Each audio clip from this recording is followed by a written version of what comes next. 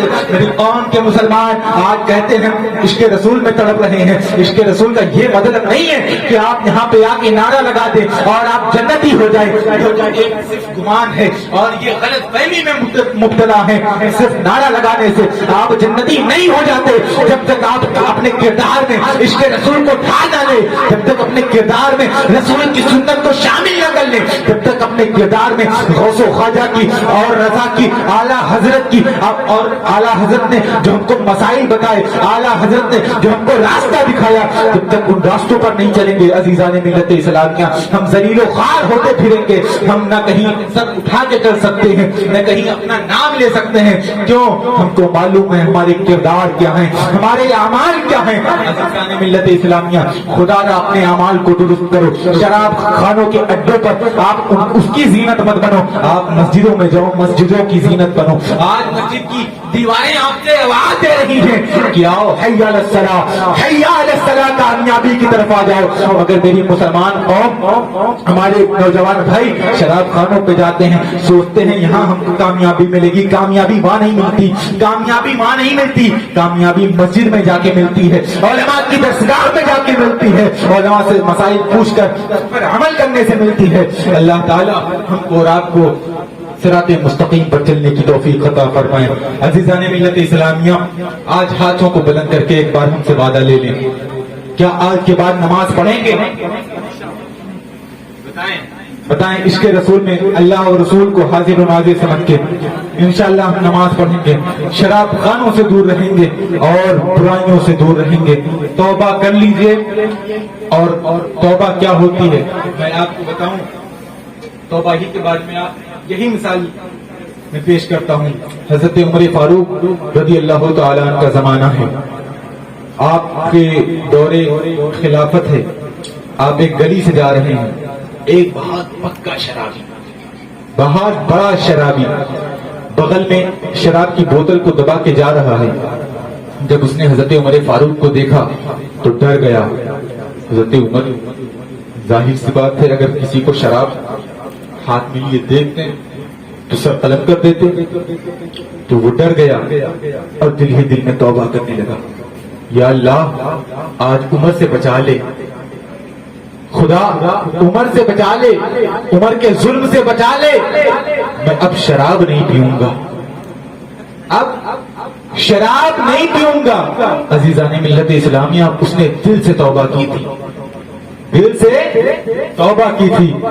جب حضرت عمر فاروق کے قریب آیا, حضرت عمر پوچھتے ہیں کیا لیے ہو, تو کچھ بولتا نہیں ہے. جب نکلوایا تو کیا دیکھتا ہے کہ وہ شراب شہد میں تبدیل ہو گئی ہے, شراب شہد میں تبدیل ہو گئی ہے. عزیزان ملت اسلام